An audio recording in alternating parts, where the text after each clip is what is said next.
So, good afternoon, Miss Proctor. Good afternoon. How are you? Good afternoon, Miss.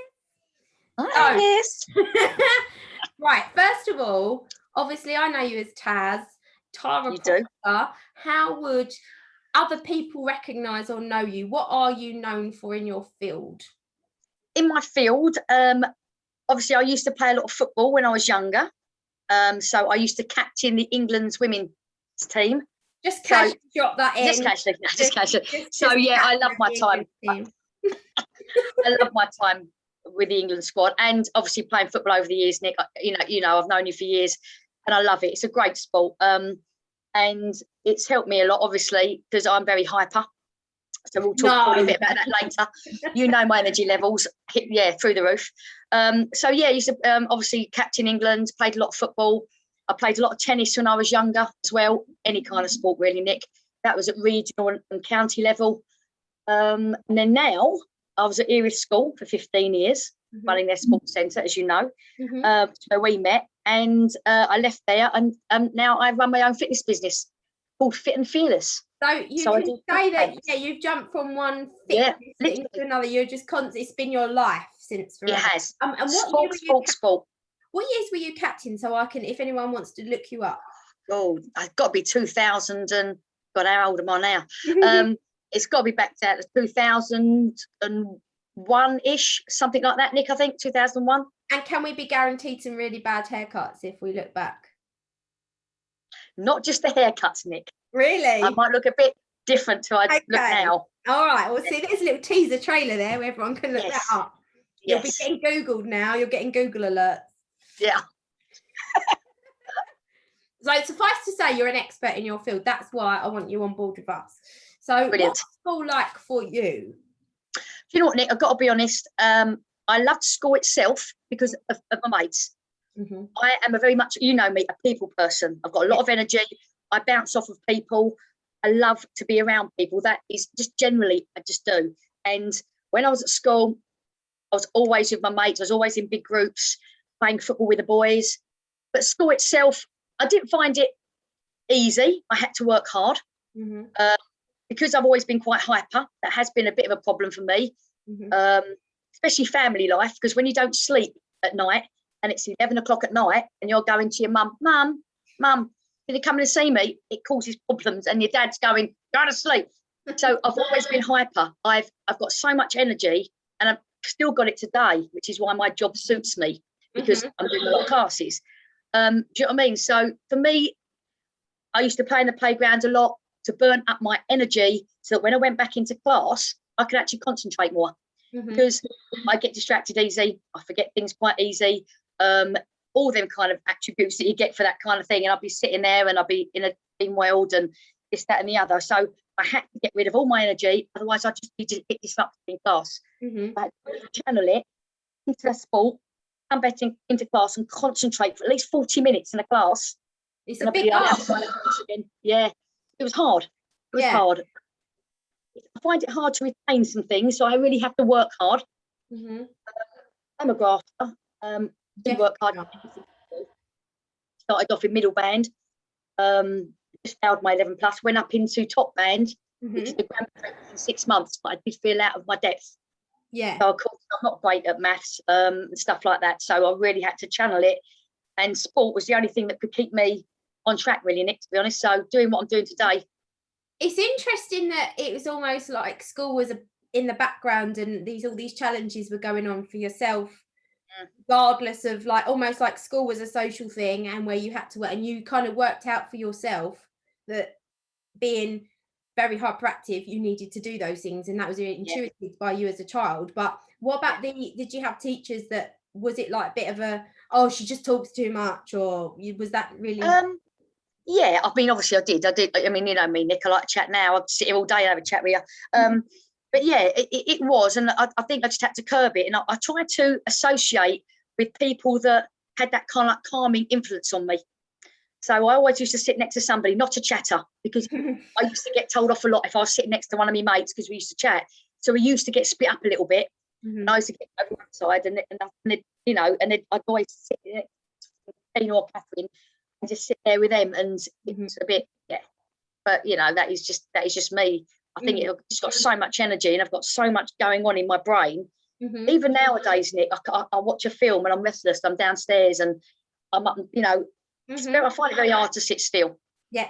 Well, channeling your energies. I think that's what I love about you is I can see, I know exactly how that feels. I have severe ADHD, so I know exactly what you're talking about. And I think if you don't let it out, it's like it can turn into tics, it can turn into agitation, insomnia. So there's all different things but then on the other hand, if you're a very positive person and you want to take control of that, it can be a good blessing. And and that's what I've had to do. Take on well. And exactly. I took that on myself, really. Not so much my parents; they were very good. My dad got frustrated with me at times. I totally understand. He did. Bless God, rest his soul. And you know, I was a mummy's girl. And mum used to stick up for me a lot, and you know, and even when I'm 20 years old, and you know, my mum used to, you know, just before I left home, my mum say, "Get out from underneath my feet." You know, my nerves. There's a girls' football team up, though. Just go and join because too much. So at school I worked it out myself a little bit, but as you said, as I'm even older now, I'm still very distracted easily. I forget a lot of things nowadays, and I've got a lot of I mean, even though I've never been diagnosed, I've got one of my friends. ADHD expert, and I've got a lot of those traits, and I used to be called hyperactive as a kid. But I've got a lot of little things like that, but it's channeling. You know, whether it's through sport or it's through education or anything like that, it's sometimes you can figure it out yourself, other times you need that, you know, just to be guided down, you know. But like you said, you know, learn to shine, quality, you're the right person to do that, seriously.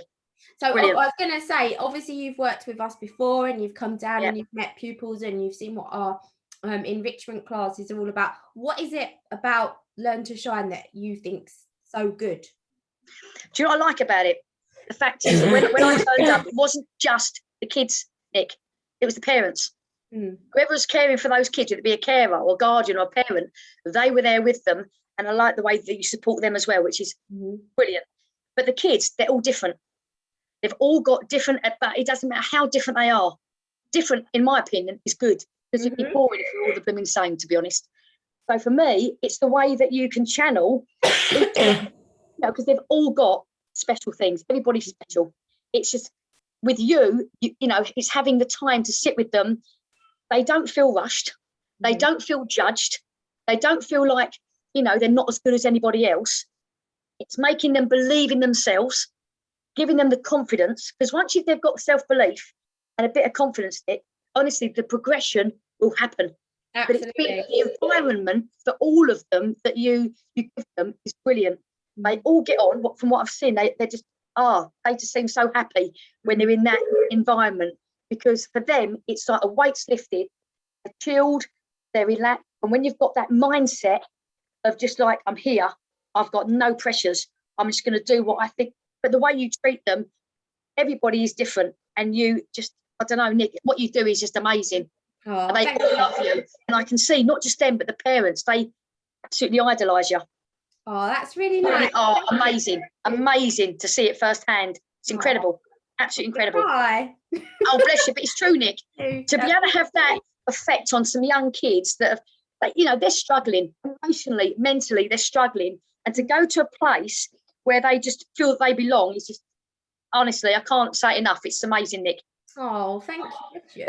We need more Nicola Carey shines out there. Thank you.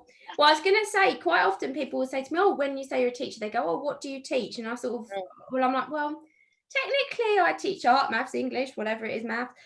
But actually it's the same thing for all the pupils, in that I'm teaching them like exactly what you've just said there. If you can teach somebody to trust their inner voice and to go, I don't mind what you're thinking about me. There's no judgment here. Exactly. I'm just trying my best. I'm relax and enjoy learning. I'm going to laugh. God, imagine that. I'm going to have a laugh while I'm learning maths, or I'm going to have a, you know, muck about while I'm doing something, but I'm actually going to remember it. And it's the environment of trust and relaxing and being like, you know, everyone supports everyone else. It's lovely. And the parents are part of that. So it is like, it doesn't matter it doesn't matter if they make mistakes, Nick. When they're there, it doesn't matter if they make mistakes. Mistakes, you only learn from making mistakes. So they're not expected to get it right straight away. In there, they don't feel that pressure. It's like, okay, I've got it wrong. That's all right. Let's carry on. Let's get it till we get it right. And that's what I love about it. Exactly. And Brilliant. It's the same with your sport as well. It's like if you were training to do something and then you missed the goal, or you knocked something over, or you tripped up, you just like, right, well, you know, what do? Walk off and give up, or do I just you have to keep going? Of course you do. And as long as you feel that person you're working with isn't going to, you know, scold you or give you dirty looks or make you feel uncomfortable for that, then you should do really well. But totally. I think you're and why shouldn't every kid, Nick, did you know, why shouldn't every kid in the world, you know, it doesn't matter what, you know, abilities they are, you know, achieve something. We should all have the chance of achieving something in life. Be supported and everything like that. 100%. I think there's nothing more irritating than, as you know, being in an establishment where people are treated as numbers and their individualism isn't counted, so they're expected to, you know, they're not fulfilling what the agenda is, when it's actually that's not important. It's you'll get better out of them if you treat them as people, and there's not enough of that going on in education at the moment, unfortunately. And it's not the teachers, there's a lot of brilliant teachers that care and put their heart and soul into it. It's people who are coming in with not necessarily that background and treating it like a business. Yeah, I agree. The heart gets sucked out of it. Exactly, and we've seen, you know, we've seen it happen, and it's not, it's, you know, and this, and the trouble is with Learn to Shine as well. It's so close to my heart, because not only because obviously myself and stuff like that, but more importantly, my father, who was dyslexic, very badly dyslexic. So when he was at school, he walked away with school, Nick, with nothing. He had not one qualification to his name. I expect it was a very unpleasant experience as well. It was. He was disruptive, very disruptive. He used to keep getting chucked out of class, you know, chatting to his mates, you know, giving it all large because he didn't understand it. You know, put in front of him when it come to English. I mean, my dad used to write his name 5 times on the trot for me. 2 or 3 times out of that 5, Nick, it would be different. The work, you know what I mean? And this is when he was like 38 years old. Yeah. You know what I mean? It's like, you know, because and it's difficult. He didn't have the help back then. Luckily enough, he was very, with his hands, he could make anything. He was very good at that. And that's the way he did. He channeled it all and thinking, do you know what? I'm good with my hands. That's what I'm going to do. Yeah. So because I've seen that in him and knowing how bad he was, that kind of like has had an effect on me, thinking, right, I'm going to just channel it. So maybe that has actually, it is part of my dad that's probably done that. Yeah. I think it really has had that effect, I imagine. Yeah. And I think seeing that somebody else go through that, and you think it's just sometimes that it's like that film Sliding Doors, you remember, with Gwyneth Paltrow? Oh, Gwyneth Paltrow, yeah, love it. One decision and go that way, and make another decision and live that life instead. And I think it's so important in the relationship the teacher has with their pupils, or the pupil has with their parents, that can make that massive life change. And it could be that, you know, that one person pulls them back from the brink and says, actually, you are worth something, let's do something positive. Or you go off and you become, you know, vulnerable to gangs or bad behavior, or thinking, you know, you're not worth anything. And it's so easy to happen. Totally. I think people just need to find just that one person in their life that can change something for them. And that's what they need, which is why we need more of you out there. Because I think with that, I'm not paying you to say this, everyone. No, she's not paying me a team to say this. I guarantee she's not a penny is exchanged hands. But yeah, it is true. Everybody needs that. Everybody needs somebody just to take hold of their hand and say, do you know what, trust me on this, you've got this. And that's all you need, just that little bit of help. It's surprising how much a little bit of trust like that can go, Nick. Seriously. Totally. It really is. I am so grateful from the bottom of my heart that you are going to be our ambassador for PE, because I can't wait. Anyone can inspire anyone else, especially with the sweating. Yeah, especially yeah. Get the parents out there and all doing a bit. Yeah, too right. Like, for those of you that don't know Tara's like the literal Duracell bunny, like jumps out of bed, jumps everywhere, like you think, oh my God, how is she still going? But she will. So tomorrow you've got a 6:30 class in the morning, haven't you? I have, all week, Monday to Friday, 6:30. I know.